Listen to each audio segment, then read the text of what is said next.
Amnesia Rebirth is the third game in the Amnesia series, though only the second to be developed by Frictional Games. They developed the first game, Amnesia: The Dark Descent, released in 2010, but the second game, 2013's indirect sequel, A Machine for Pigs, was developed by the Chinese Room.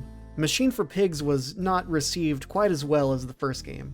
So how does this game stack up now that Frictional is back in the dev chair? Well, let's find out. You play as Tassi, an archaeologist whose plane crash lands in the Algerian desert.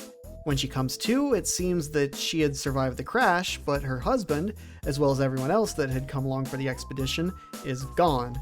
However, as she sets out to look for companions, memories start slowly coming back to her, suggesting that she hadn't just woken up after the plane crash, but in fact had traveled this path before. In this roughly 10-hour adventure, you'll be spooking your way through caves, ruins, and the mysterious Otherworld. While the Otherworld has been mentioned in previous games, Rebirth not only takes you there, but gives you some insight into its twisted society. The game is mostly linear, but it never feels constricting as there's plenty of room for exploration. You can pick up, rotate, and even throw many different objects in the world. And of course there are tons of notes, letters, pictures, and other various documents and miscellaneous things to find that add to the story and to the lore of the world. There are also several puzzles to solve, some of which took me longer than I'd like to admit, but nothing too brain-bending or tedious. It's just the right amount of challenge. The fear system is back from the first game, meaning you need to try to stay out of the dark as much as possible. To this end, you'll find matches scattered all over the place. Tassi, however, can only hold 10 matches at once. I remember really disliking this darkness feature in The Dark Descent, but if you explore pretty much every area that you find, you should never run out of matches. When you light a match, it will stay lit for several seconds, usually giving you enough time to light a few nearby candles or torches, which will in turn make the area you're in safe to explore, and usually you'll find more matches. Matches will burn out more quickly if you move quickly while holding them, which I thought was a nice touch. You also get a lantern early on. The lantern requires oil to burn, and it burns through oil fast.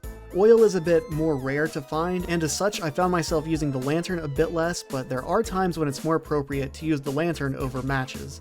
I don't understand why Tassi just doesn't take one of the torches you can light that stays lit indefinitely, but I guess that makes as much sense as only being able to carry 10 matches at a time. While in the dark without a light, the game will grant you dark vision, but at the cost of slowly raising your fear level. Your current fear level is indicated by a vignette of dark tendrils that appear around the screen. When your fear level is dangerously high, images will start flashing in front of you. When your fear gets too high, it will try to take over Tassi, at which point you'll need to use left stick and right stick to struggle, or whatever your personal control setup demands. This will fight off your fear just a bit, hopefully long enough to find some light. You can also lower your fear level by comforting the baby growing inside Tassi. Yes, that's right. You see, one of the many things that Tassi forgot was that she was also pregnant. Oops. But thankfully you can use your motherly bond to ward off fear. There are also occasionally monsters to try to avoid. Unless it's a scripted part of the story, you can't fight them, so you either have to try to hide and avoid them, or run. If they catch you, again, you usually have the option to struggle against them, temporarily giving you the opportunity to run. It seemed to me like if your fear level is already high, you have a higher chance of failing a struggle.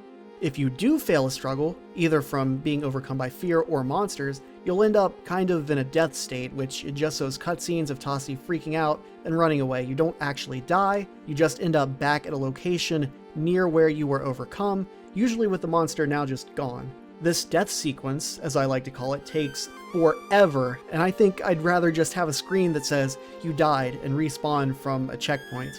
Graphically, I think the Amnesia games were always a little bit behind other games of the time, and Rebirth is no exception. Of course, that's somewhat to be expected. Frictional Games isn't exactly a AAA developer. The graphics aren't bad, but they're also not very standout. They're just adequate. And that in itself isn't necessarily a problem. The problem is with some of the effects. They often use a dithering effect, for example on some of the amulet portals, and it just looks bad. This effect really drags down the overall presentation, in my opinion.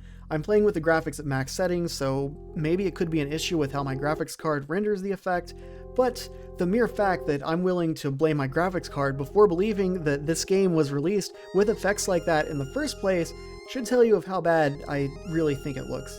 One thing I did like, however, was the journal where your current objectives were displayed as pencil sketches made by Tossi. It's hardly a new concept, but it was well done here. Unfortunately, I also found a slew of bugs and glitches, some of which were patched, including a bug that prevented me from proceeding near the end of the game, and physics at times is more of a suggestion than a rule. As for the music, I don't really have much to say, mostly ambient stuff as you'd expect. There are a lot of different characters whose voices you hear mostly in flashbacks, and the voice acting is pretty good, though maybe not as good as in the previous titles, as is the recurring theme in this game. As for scare factor, well, it's kind of a mixed bag. I can count the number of jump scares on one hand, and that's a good thing. I personally find jump scares to be a lazy way of extracting cheap fright, but I don't find much of a sense of dread or horror throughout the game. I did, however, enjoy the Lovecraftian cosmic horror kind of feel of the Otherworld. One of the things that I thought made A Machine for Pigs great was the unsettling atmosphere of the setting, and they definitely captured that in the Otherworld here.